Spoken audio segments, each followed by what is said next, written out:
Hello အားလုံးမင်္ဂလာပါရှင် PDF လေးကနေကြိုဆိုလိုက်ပါရရှင်ဒီနေ့မှပြပြပေးသွားမယ့်အကြောင်းအရာလေးကတော့ကိုယ့်ရဲ့ crack ကကိုတတိထားမိအောင်စိတ်ဝင်စားအောင်ဘယ်လိုလေးလုပ်သွားတင်လဲဆိုတာကိုပြပြပေးသွားမှာပဲဖြစ်ပါရရှင်စင်ငယ်တိုင်းမှာရင်ထဲမှာကြိတ်သဘောကျနေတဲ့ crack တယောက်ကတော့အမြဲတမ်းရှိတတ်ကြပါရဲ့နော်ကိုယ့်ရဲ့ရှင်ထဲမှာတော့အချိန်ကာလမြင့်လာတော့မှဒီတယောက်တည်းကိုပဲ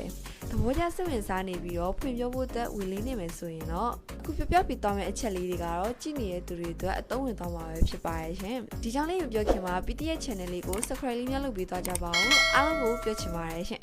ဆိုတော့ကိုသဘောကျနေတဲ့သူကကိုယ်စိတ်ဝင်စားတတိထားမိလာအောင်ဘယ်လိုလုပ်ကြမလဲဘတ်တစ်အချက်သူကိုယ်တိုင်ကလူဖြစ်နေပါစေဘလောက်အတိုင်းသာထိပဲကိုယ့်ဘက်ကသဘောကျနေတဲ့သူဖြစ်ပါစေအိမ်အောင်ရှိရဲ့သူရီးစားရှိရဲ့သူအခုလက်ရှိပိုင်ရှင်ရှိပြီးသားသူဆိုလို့ရှိရင်တော့ကိုယ့်ရဲ့ရင်တွေကဆက်သဘောကျဖို့မကြံစီပါနဲ့ဒါကြောင့်ကိုကဒီလူတယောက်ကိုသဘောကျနေပြီဆိုလို့ရှိရင်တော့သူ့မှာပိုင်ရှင်ရှိမရှိအရင်တယောက်လုပ်ပြီးသွားမှာအောက်ကချက်တွေကိုဆက်လုပ်ကြည့်ပါနော်နံပါတ်2အချက်သူ့ရဲ့ dress site တွေကိုနားလည်ပေးပါအားပေးပါ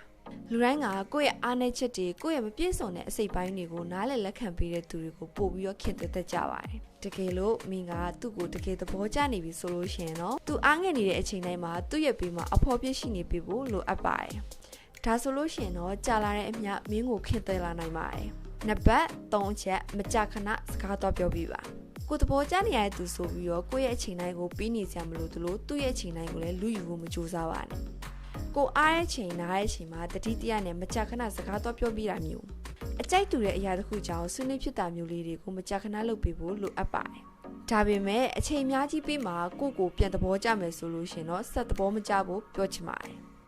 နံပါတ်4ချက်အမှန်တိုင်းဝေဖန်ပေးပါလူတွေကအဝေဖန်ခံရတာကိုသဘောမကျပေမဲ့အဝေဖန်ခံရပြီးတော့အချိန်နဲ့ငယ်ကြာသွားတဲ့အခါမှာတော့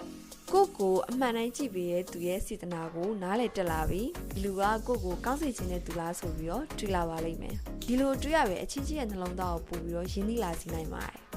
နံပါတ်5ချက်ညာတိုင်းလိုစကားပြောပြီးမှ2ရက်လောက်စကားမပြောဘဲနေကြည့်လိုက်ပါဒါကတော့နောက်ဆုံးစမ်းသပ်တဲ့နည်းပဲဖြစ်ပါတယ်ညာတိုင်းလိုကိုယ့်ရဲ့ crush နဲ့စကားပြောပြီးရင်းနှီးအောင်လုပ်ကြည့်ပါ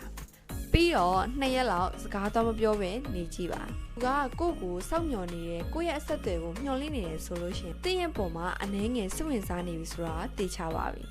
ဒါပေမဲ့ဒီလိုအကြောင်းအရာတွေကခိုင်မာတဲ့အချစ်တကူမဖြစ်လာနိုင်သေးတာမလို့ဒီချက်လောက်နဲ့သူကတင့်ကိုချစ်နေတယ်လို့အထင်မှအသွေးမလုံးမိပါစေနဲ့ဒီချက်လေးတွေကိုလုပ်ကြည့်ပြီးပြီဆိုလို့ရှိရင်တော့သူ့စီကစိတ်ဝင်စားမှုတချို့ကိုရလာတဲ့အပြင်